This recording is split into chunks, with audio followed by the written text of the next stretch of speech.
Yes, I'm a direct descendant of the Garigal clan. The Garigal people are part of the oldest continuous culture in the world. And I pay my respects to the elders, both past and present. We also acknowledge their strength, their courage and their resilience.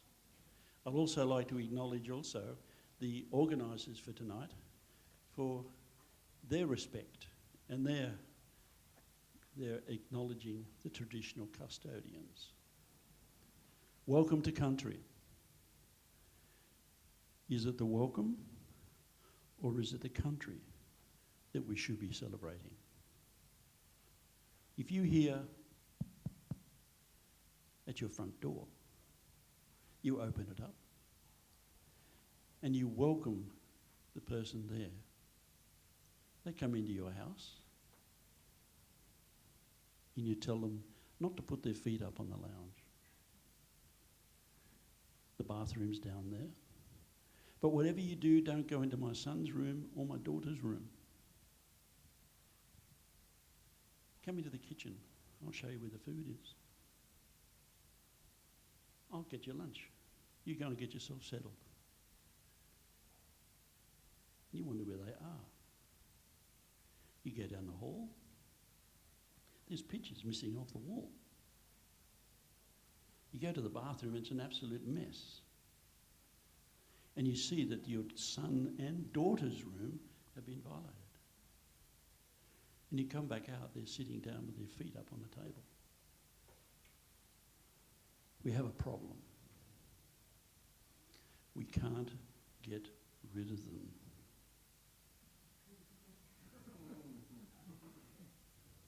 Okay. The country I'm in welcoming you to today is Wakehurst. A beautiful country. A country that my ancestors cared for. A country that they looked after, because the country is land, but we don't own the land owns us. And we treat it as our mother. Would you treat your mother with disrespect? We want people to acknowledge the traditional custodians. We want people to respect the land that you're on. I'll leave you with some words from my ancestors. Gibali, Gibali, Balakai Gibali, Dangahai Yangadang, Winajini, Garingai, Wahong. That means you and me come together tonight as one on Garingai country. Because the elders knew that if we come together as one, we've got strength. And strength is what we need in this little place tonight. So it's on behalf of the ancestors, on behalf of my clan, that I say welcome to you. Welcome.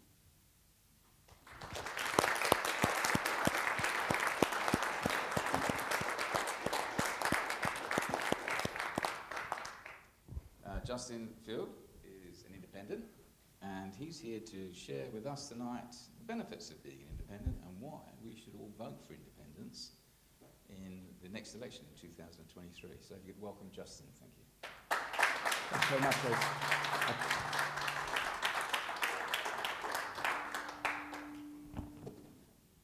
Thank you very much, Liz, and thank you, there we go. Thank you, Uncle Neil, for that welcome, and I acknowledge your ongoing custodianship of Garingai country, and thank you for being here tonight. And I thank you as well for making the effort to come out tonight. It is a very exciting thing to see these community independent campaigns up and running.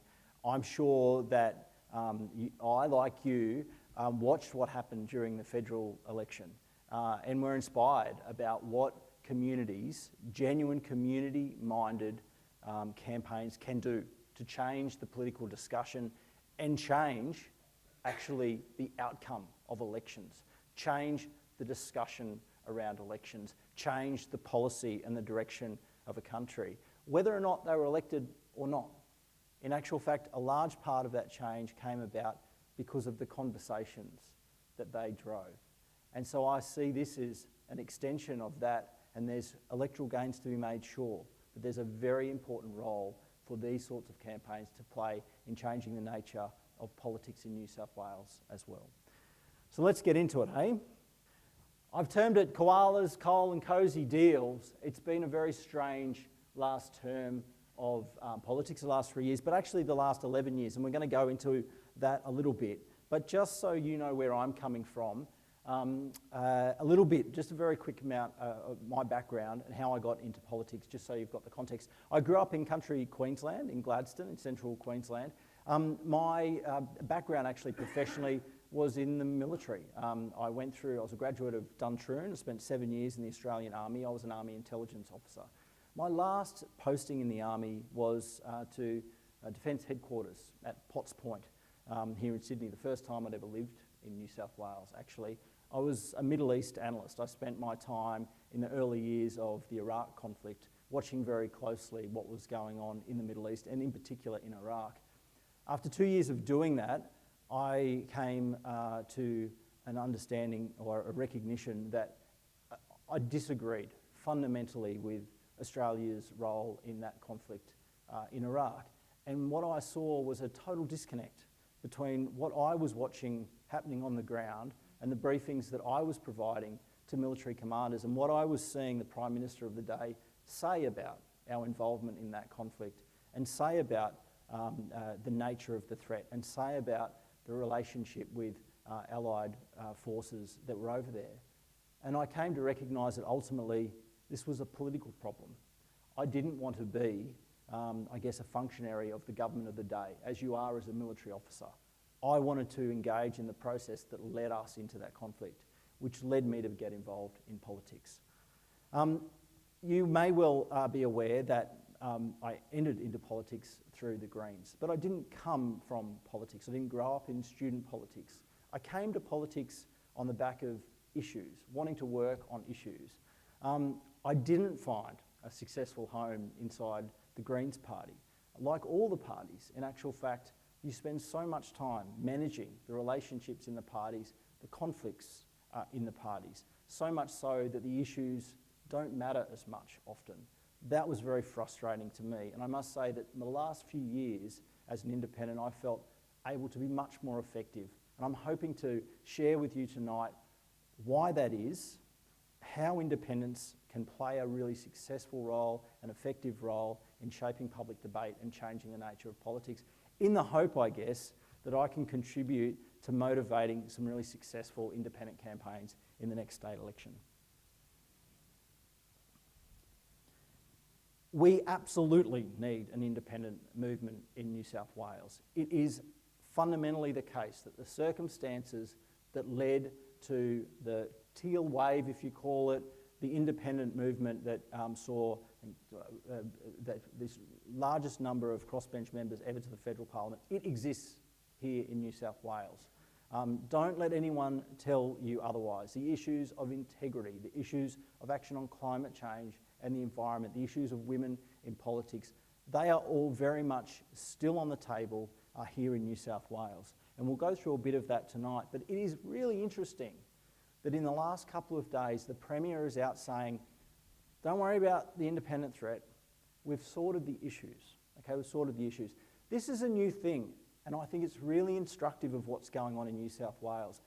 Normally the major parties, when they talk about the independents, they're not so concerned about the issues. What they'll say is, it's a wasted vote with an independent.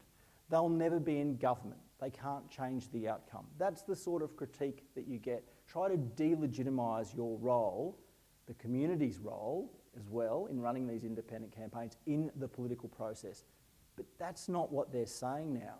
They're saying we've sorted out the issues, and that's because they can't hide from the fact that the issues change the outcome at the federal election.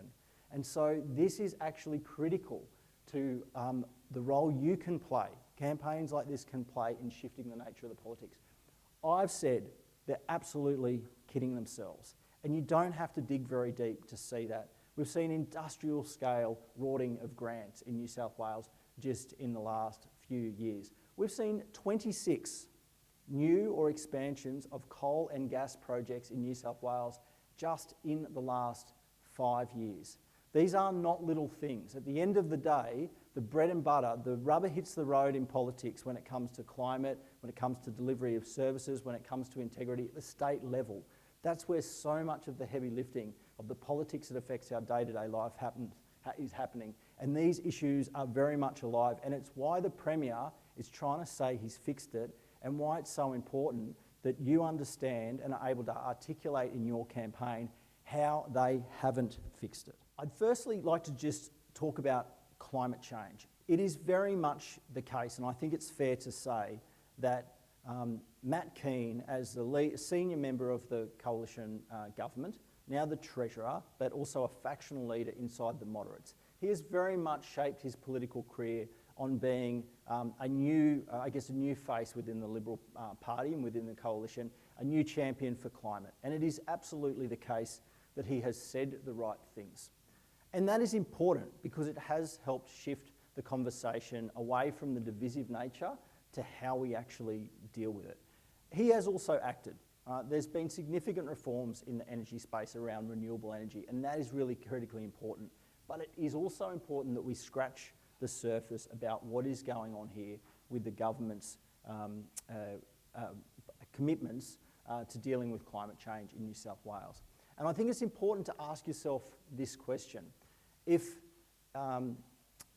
it wasn't for the federal coalition government under Morrison, would a 50% by 2030 policy or 100 net zero by 2050 policy have gotten anywhere near the public traction if it wasn't for the fact that Morrison government was so divisive, so divided internally on this issue? At the end of the day, these policies that the New South Wales Liberal Party and Coalition have now are actually the policies that Morrison ended up taking to the election effectively.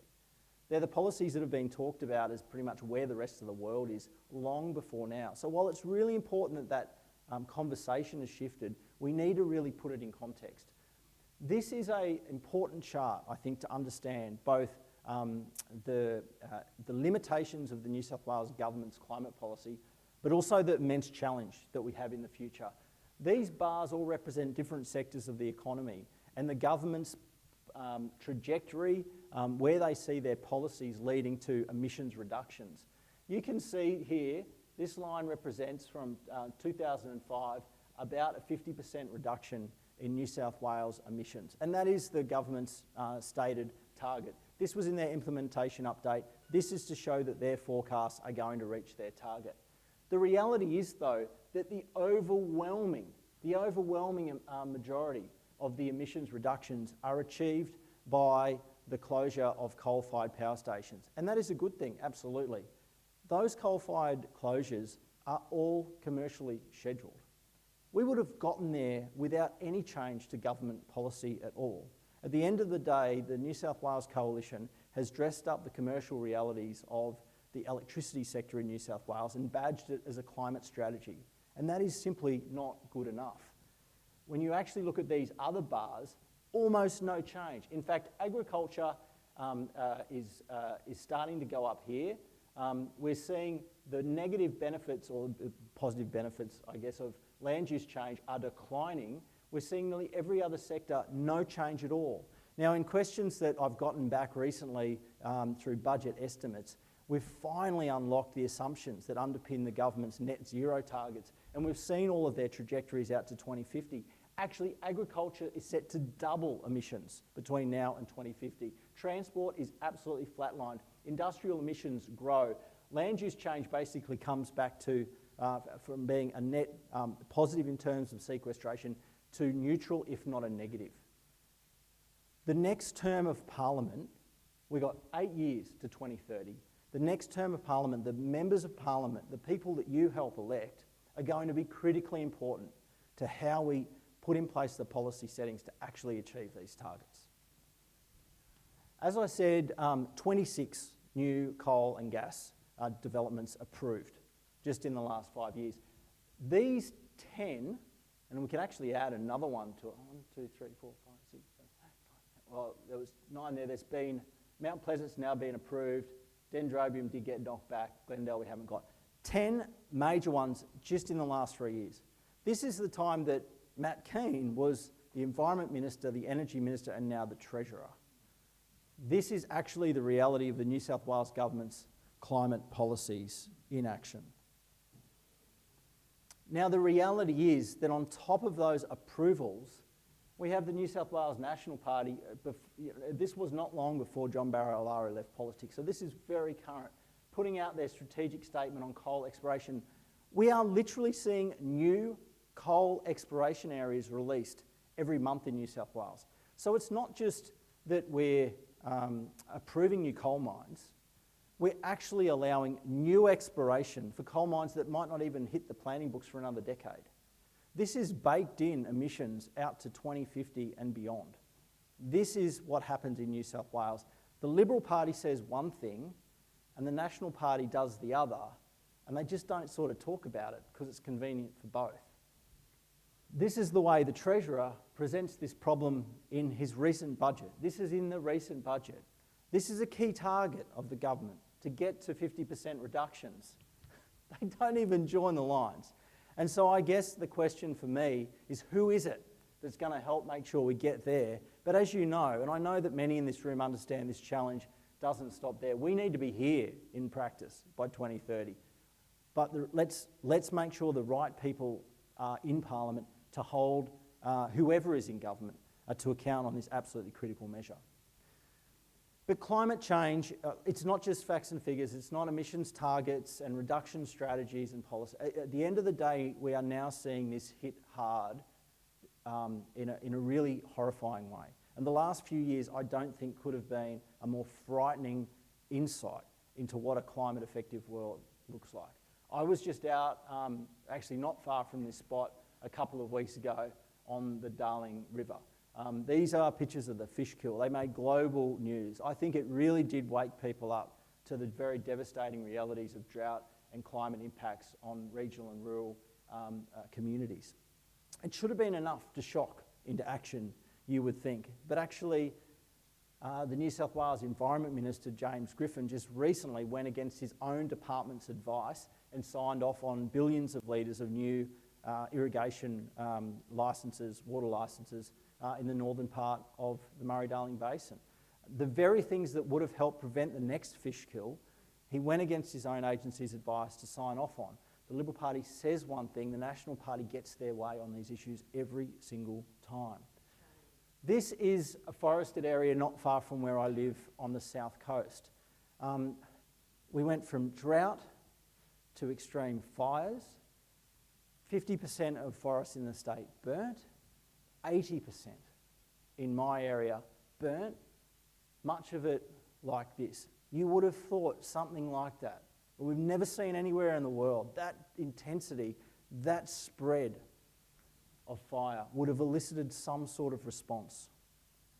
Within weeks of those fires being extinguished, the state-owned Forestry Corporation was in there logging those forests with no consideration for the impacts on the species that had been displaced, targeting forests that hadn't burnt, that were going to be critical refuge. It led to a God almighty fight down there, and the EPA actually did get some teeth. It led to a really important report being commissioned to try to deal with how should we restrict logging to deal with the impact of the fires. That report was handed to the government now about 15 months ago. They've never released it. It was leaked to the media last year. It said there should have been a 3-year moratorium on logging in badly burnt areas. The National Party put it in the desk. The Liberal Party didn't want to have a political fight. They are logging critical koala habitat on the north coast right now. Right now. In the last 4 years, since the government, at the request of the National Party, changed land clearing laws in New South Wales. Over 500,000 hectares, that's around 800 times the size of the Sydney CBD, don't quote me on that, has been approved. Rural land clearing has been approved. We are global leaders in extinction.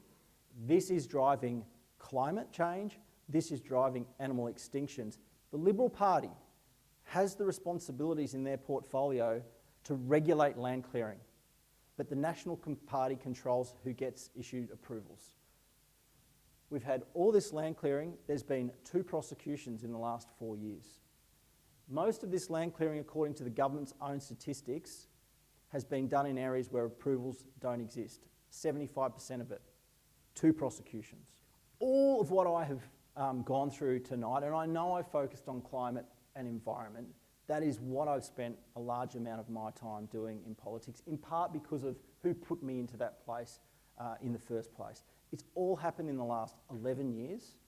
Most of it has happened in the last 5 years. It's happened at a time when Rob Stokes was Planning Minister, Brad Hazzard was Planning Minister, Anthony Roberts is now Planning Minister, James Griffin is Environment Minister, Matt Keane was Environment Minister. Gladys Berejiklian was Premier and Treasurer over that time. The centre of the cabinet on the northern beaches and north shore of Sydney was complicit in all of this.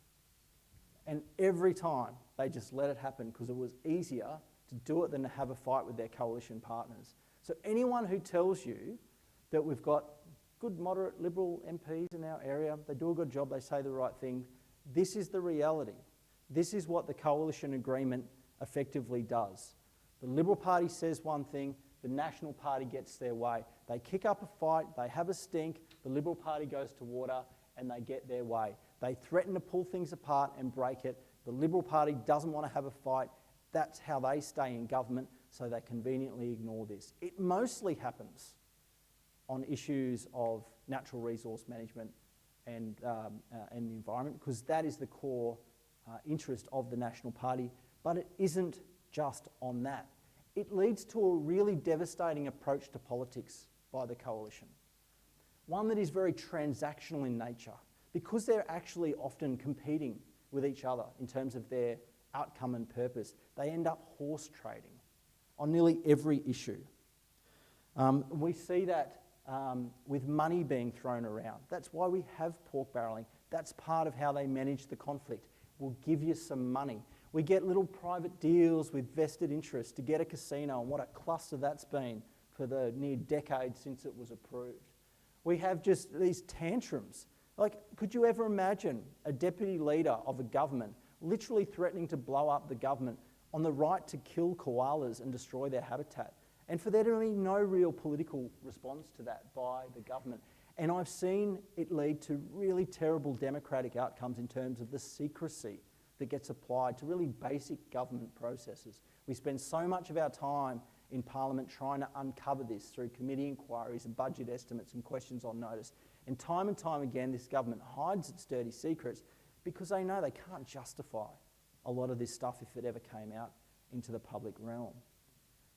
I think there's been 14 or 15 members of this government since it came into office in 2011 that's in some way, shape or form been before ICAC. And there couldn't be a more illustrative approach of the problems than the recent debacle around the trade posting of John Barilaro. And I'm not sure we'll ever get to the bottom of exactly who knew what, who promised what, or who said what. But it's just symptomatic of the sense of entitlement and the deal making, and we'll fix it and we'll be right and we're entitled to do it. And the reality is that when they're doing this, the absolute last thing they're thinking about is you. They're not at all thinking about the community and what the community's interested in. They spend so much of their time focused on the internal battles and the internal fights. And it doesn't surprise me in the slightest that people have had enough of that and they're reacting electorally now. And you're part of helping shape that. There are 47, let's just talk about the lower house quickly. There's 47 members of the current government in there. There's 37 members of the Labor opposition. Labor needs 10 seats to form government. I think the far more likely scenario is an expanded crossbench. Question is, who is going to be on it? And that is where you come into play. And I just want to now quickly talk about, I think we'll have some more questions to this effect, but the sorts of things that independents can do in the place that often members of governments and oppositions and parties don't.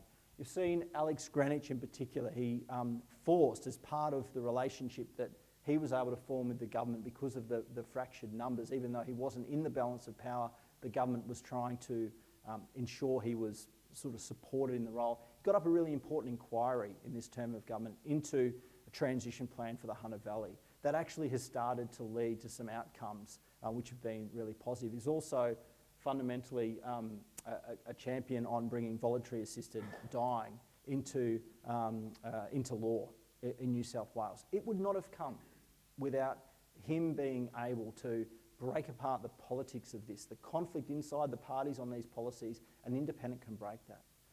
I've spent a lot of time outside of the environment working on gambling reform. In fact, some of the documents that we were able to uncover were quite critical to the Bergen inquiry being established into Crown Casino and the cascade of effects that has now led to very significant reforms to casino regulation. And I think you'll see with the Crime Commission's report that's due out soon into money laundering through poker machines in clubs and pubs, significant gambling reform will happen in New South Wales. It's been independents federally and at state levels who have led that. Nick Xenophon, Andrew Wilkie, and myself in New South Wales. You would not see the major parties talking about these issues. You just wouldn't. Very recently, that issue where I said the minister signed off on those new irrigation licences is an issue called floodplain harvesting. You might have heard about it. We were able to build a coalition with the Christian Democrats, the Shooters, the Greens, the Labor opposition to have the numbers 4 times to sort of put a handbrake on the issuing of new licences. So regardless of the decision taken by Minister Griffin, we have been able to build a coalition to try to minimise the damaging impacts of that. I must say that would not have been possible if I had been in a party. It's a unique role that an independent can play to bring those sorts of alliances together. I think in part because we're focused on the issues and we've got time to focus on the issues and we build trust within the community and the parliament because we're less focused on the politics and more focused on the issues. So I guess this is the real question before the room. It was an astonishing result. The circumstances are here in New South Wales, I think. The community care about the issues that matter to you. It really is just a matter of you deciding you want to do it. I'm really excited about what's going to happen. I just want to try to assist you in whatever way I can. Thank you very much for listening. I was hoping to really impart some of my experience in the House about why we need to challenge the rhetoric that's been built up around this government and the Liberal Party in New South Wales, and how an independent campaigns, community-based campaigns, evidence-based policy making is the way to actually fight that. So I hope that's been useful and I look forward to any questions from you. Thank you.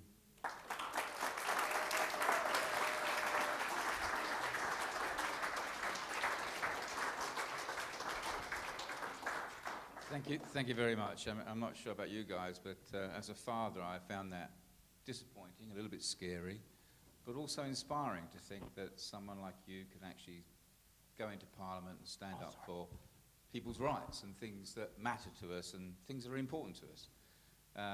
But you can't get away that easy. Now we're going to throw you open to the floor. And Sarah Baker, if you could come up and have our sort of semi-fireside chat without the fire, because we want to be carbon neutral, and open up the floor for questions.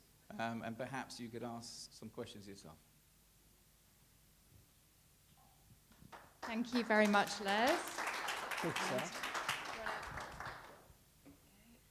Well, thank you very much, Justin, for firstly making time to come here and to share your experience. It was quite a sobering and informative presentation, but I also hope that it's given the audience a bit of a taste of what we can do as a community and why we need to do it.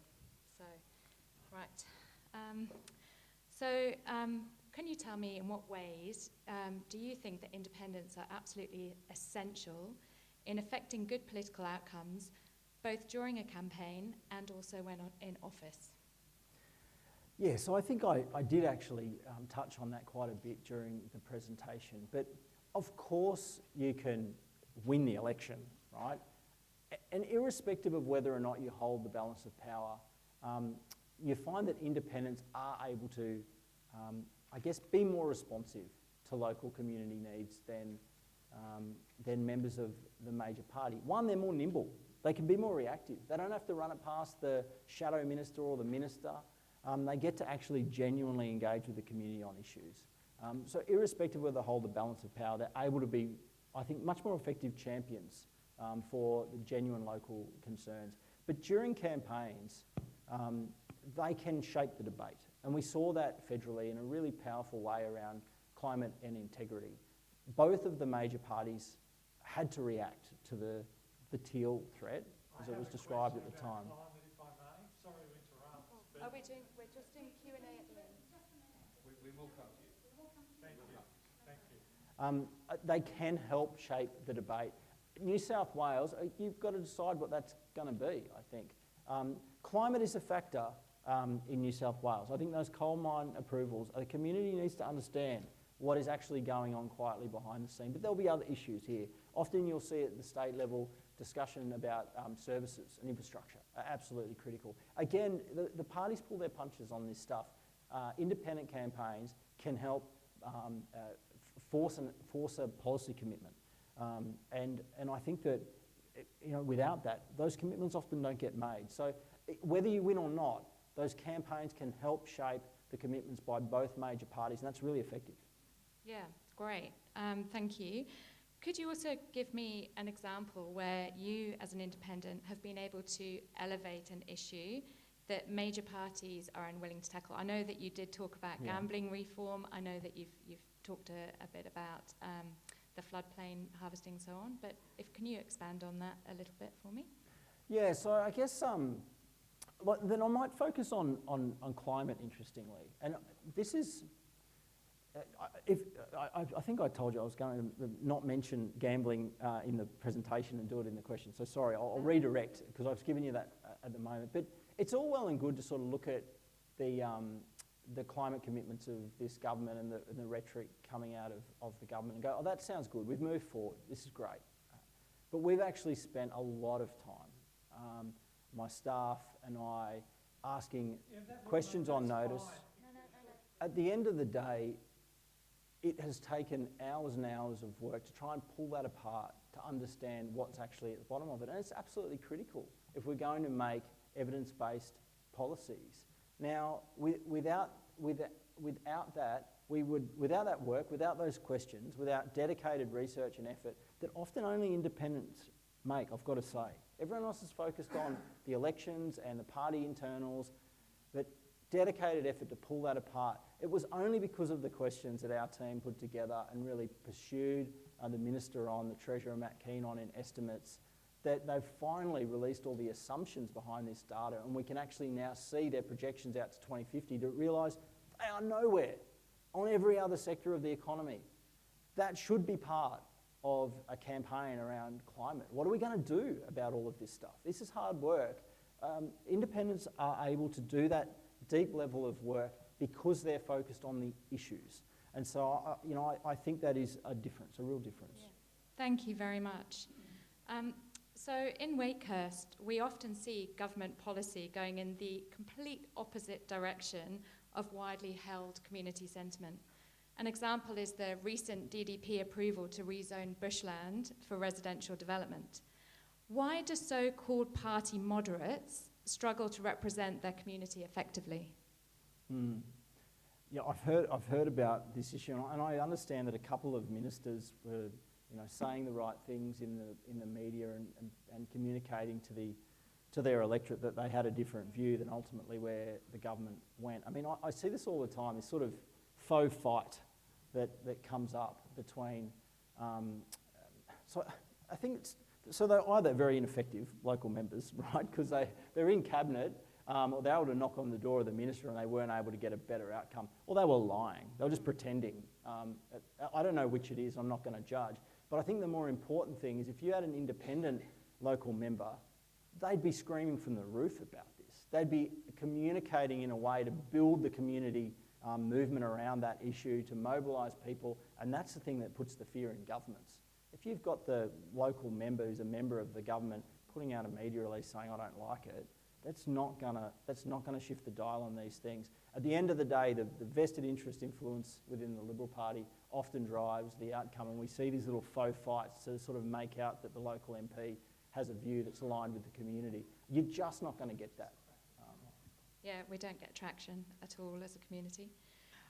What's your advice? There you go. What's your advice on how to effectively work around the coalition agreement with the Nationals to ensure that good policy is always at the forefront rather than policy built out of secret deals? What's my advice? I'd change the government. Okay, right. So, I think there you go. Thank you. Yeah.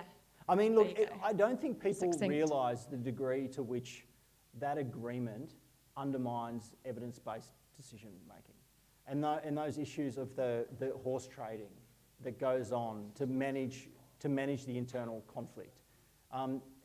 It makes it impossible, even if the Liberal members of your local area wanted a different outcome.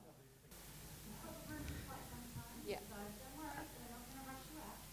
It makes it impossible, even if they wanted to do what might be in the interests of the community, if it is ultimately going to be vetoed by the National Party. And this is really important on issues of climate and in the environment in particular, but we see it in the allocation of resources. If the Nats don't want it, the Libs can't get it, and they're not prepared to have a fight because it's what keeps them in government. It's the cost of doing business. It's corrosive to democracy. And I don't see another way other than independent candidates winning these seats off moderate Liberals to make them realise if they want to have a role in government, it can't be alongside the National Party. It is just not good. In fact, I often say to Liberal Party members, stop letting the National Party dictate your natural resource policy. It is destroying the country. And that is what is going on.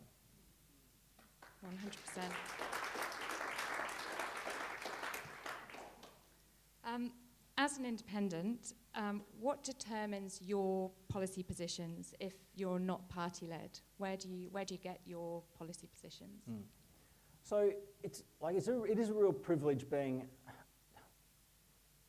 So I didn't get elected as an independent. You know that I came into Parliament as a Green. So I guess once I left and became an independent, which is a privilege that not everyone has, that has real consequences, and I acknowledge that. But I felt a real sense of responsibility to, I guess, be reflective of the views of the people that put me in this role to start with, many of whom I work with today on issues. So that is a guide for me. But on those issues where those sorts of policies aren't defined, I guess that ultimately evidence-based decision-making. I don't have to play the politics on the issue. Partly that's because I'm not trying to get re-elected to anything as well, but I think that's a real strength, and it builds trust within the political system, not just with other MPs, but with the media, with experts. It enables you to be far more effective at raising issues, building coalitions and alliances. And I think you're seeing that play out a bit federally now. As those independents find their feet, start to collaborate and work together, evidence drives decision making. Those policy arguments made effectively in the media are really difficult for governments to contend with because people just get that they're right. And that's the benefit. Wonderful. And just to wrap up, one final question. Now, we understand that you're not contesting the next state election in March. So please feel free to impart any last bits of wisdom, any pearls of wisdom for anyone thinking of running. We may have a potential candidate amongst us. Well, look, if it's not you, who's it going to be? Everyone's always waiting for someone else to put their hand up, whether it's to organise the kick-off meeting for a community campaign or whether it's to be the candidate. You don't need to be the smartest person in the room. You don't need to be a policy genius. You don't need to be a celebrity. You don't need to care. And if you've got the support of a community behind you, you're well ahead of most people who are in that place right now, trust me.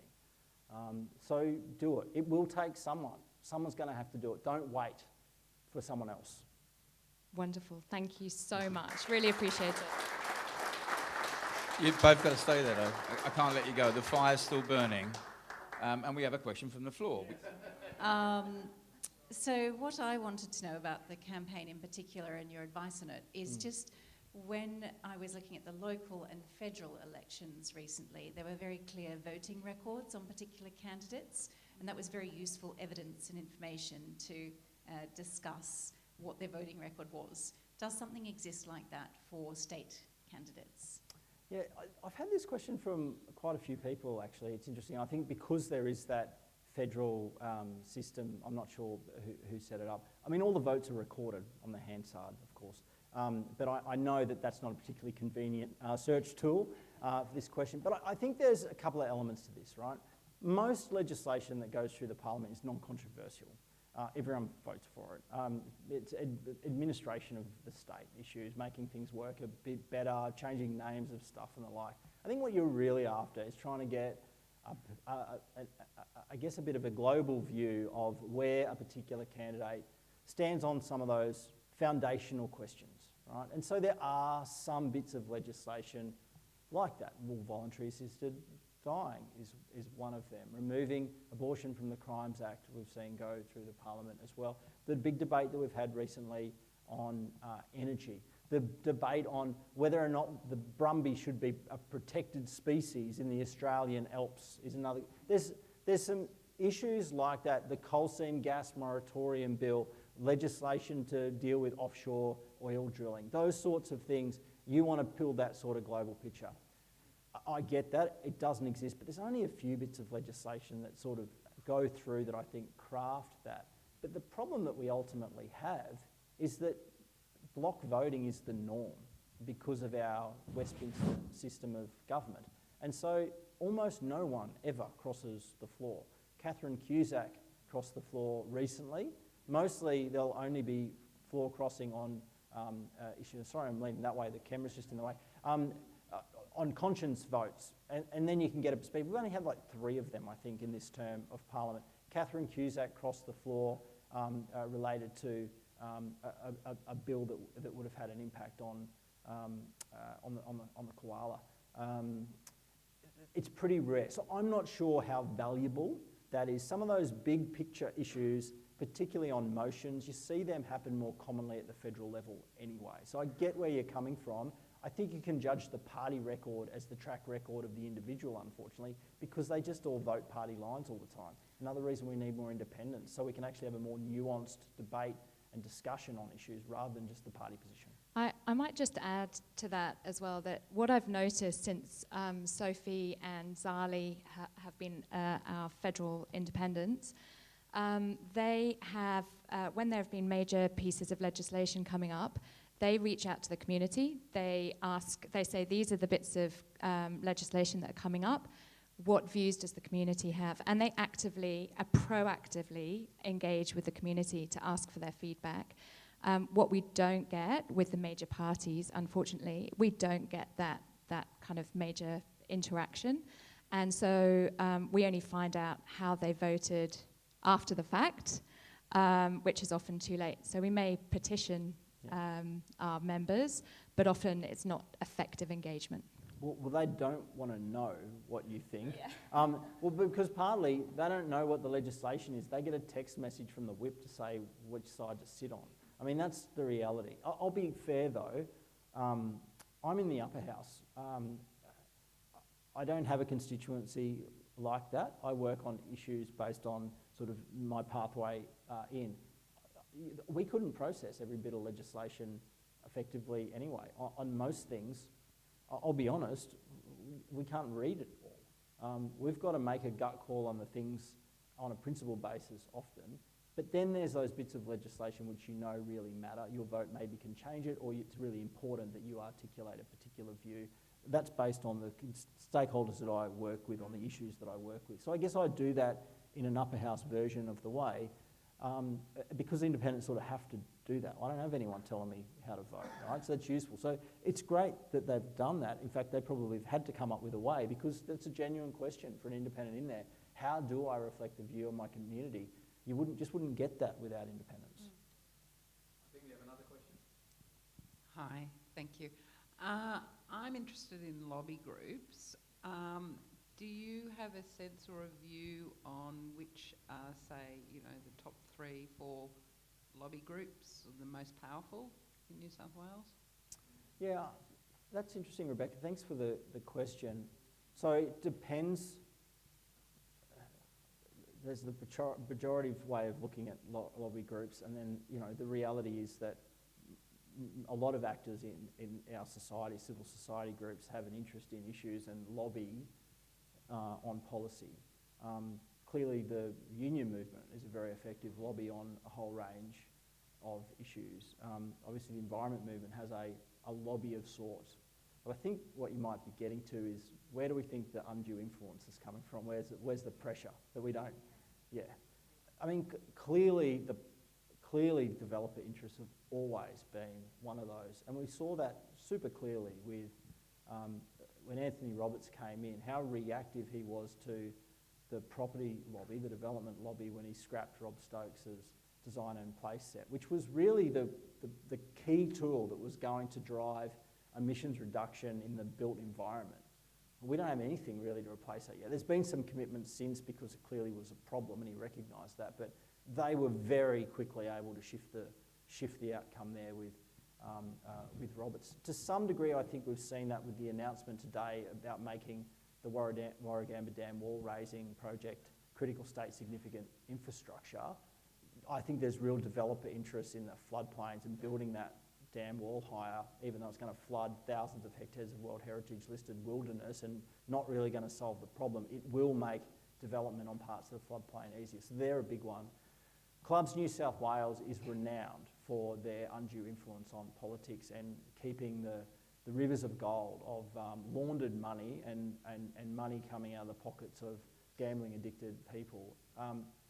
Most people don't understand how unique we are in the world in terms of poker machine density. We have more poker machines in New South Wales than any other jurisdiction other than Las Vegas in the whole world. Not many other countries allow poker machines in every corner pub and club. We lose more money per person to poker machines than any other jurisdiction in the world, and it's because Clubs New South Wales have just crafted this political influence machine that is being undermined by the Crime Commission inquiry into money laundering through clubs and pubs in New South Wales. Historically, both the Coalition and the Labor Party have signed formal memorandums of understanding with Clubs New South Wales before elections. It's largely an agreement not to regulate in the public interest. It's anti-democratic and should just be illegal to do. But they literally, the premiers and leaders of the major parties, put their name to a document alongside the CEO of Clubs New South Wales to agree on how to regulate their industry ahead of a democratic election. I think that's just quite disgraceful.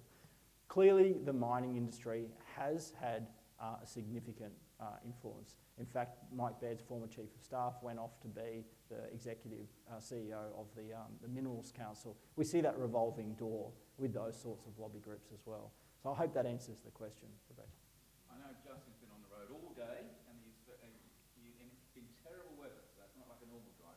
So we can make it to the last question. Oh, okay. Hi, Justin. Hi, Sarah. My name's Rachel. Just in regards to your gambling, I've got one question, but back to your gambling. I see clients each week spend their pension at DYRSL, and they're there, they don't sleep, they're just there all the time, and they've got no money for food, and it really is a problem that needs to be dealt with, because they're getting the pension, but yet they've got a gambling problem, and obviously mental health is a big problem.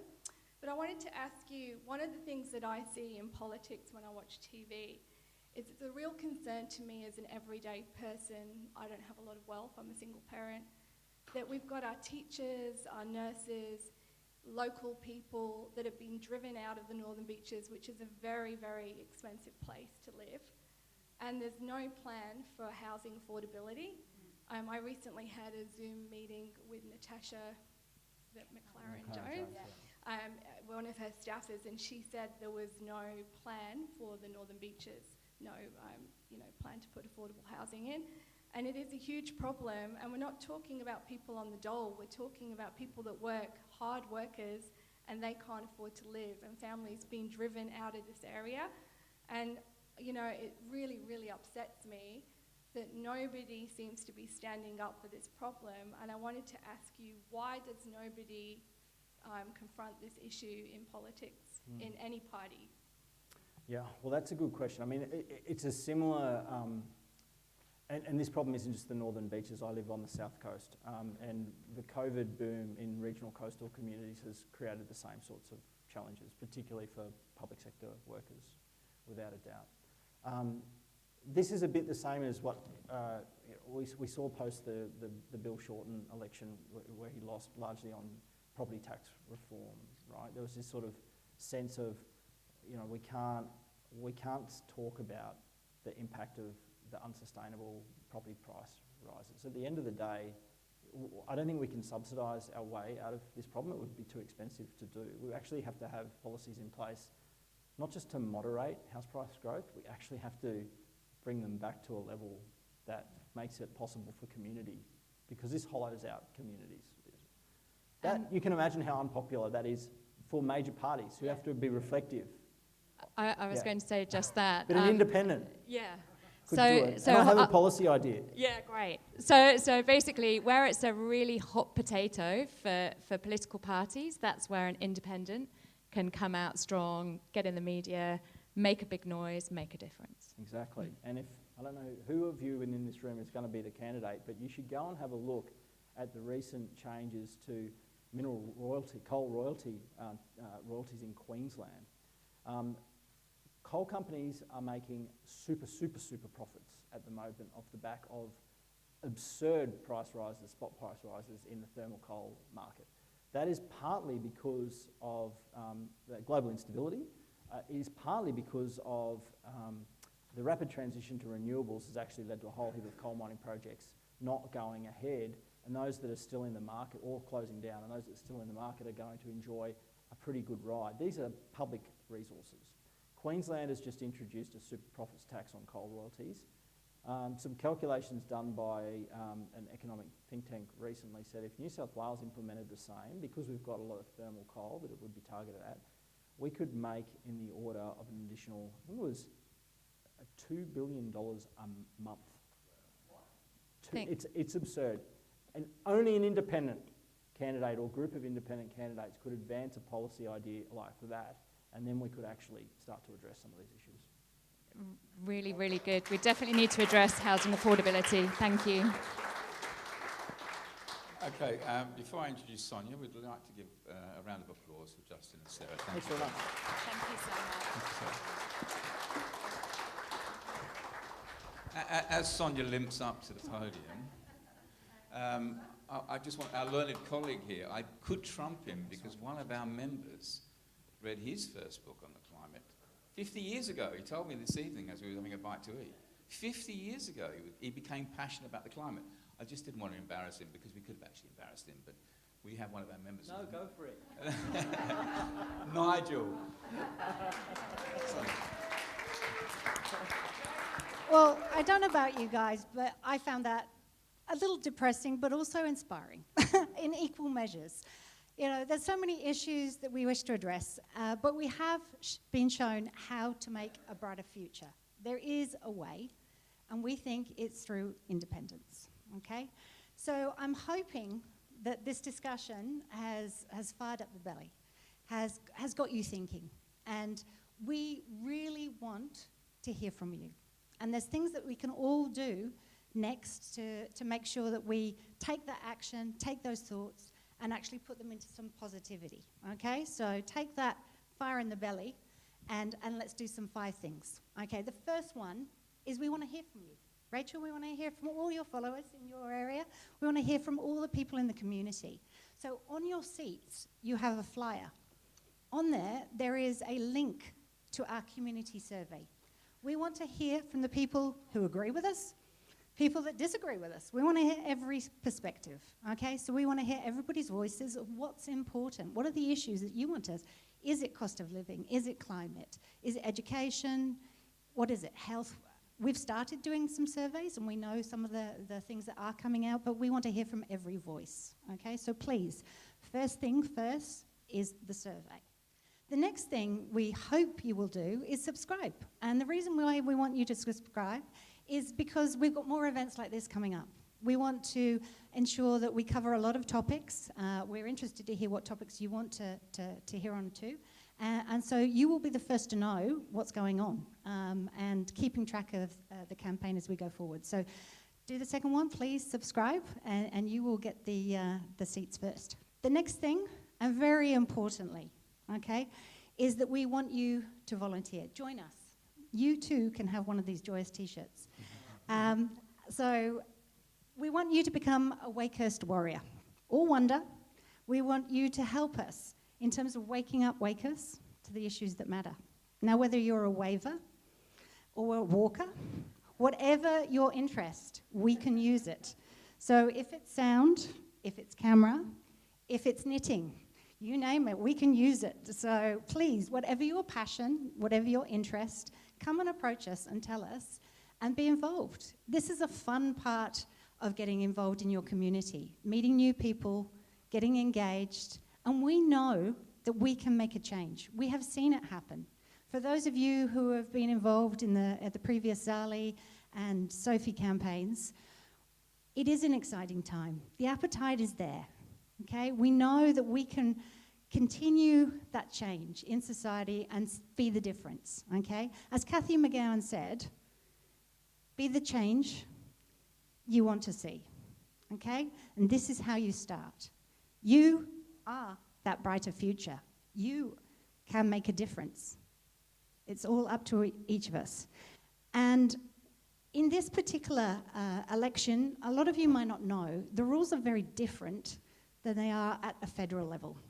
So any one organisation or person can only donate $3,300. So if it's a coal and gas, that's how much they can donate, in theory. We are asking each of you to dig deep, okay? And what we're going to do is we're asking you if you could consider to pledge, okay? Now, when we know that people here and now, maybe, cost of living is difficult, but think about the future. Think about what you're hoping to achieve and change as we go forward. So maybe you can give up that coffee for the next couple of days. Maybe you can give up that lunch. Maybe you can just take a few dollars each week and put it towards a good cause, because we all want that brighter future.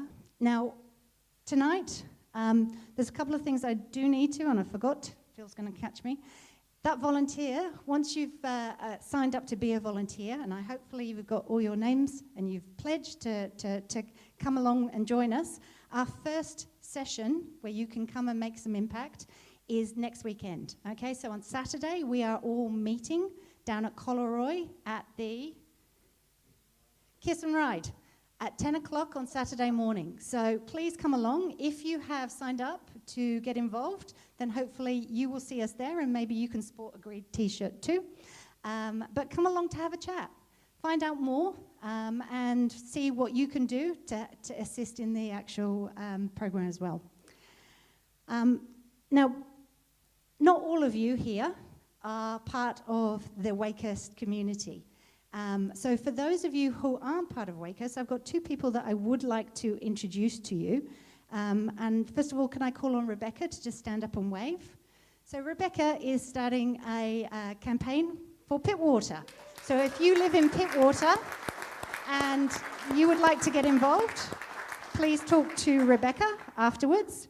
And now I'd also like to introduce Scott from our near neighbour, Manly. So if you live in Manly, please have a chat to Scott, because I don't know about you, but I'd love to see independence as far as I can see, all across the beaches, all across the from bush to beach, okay?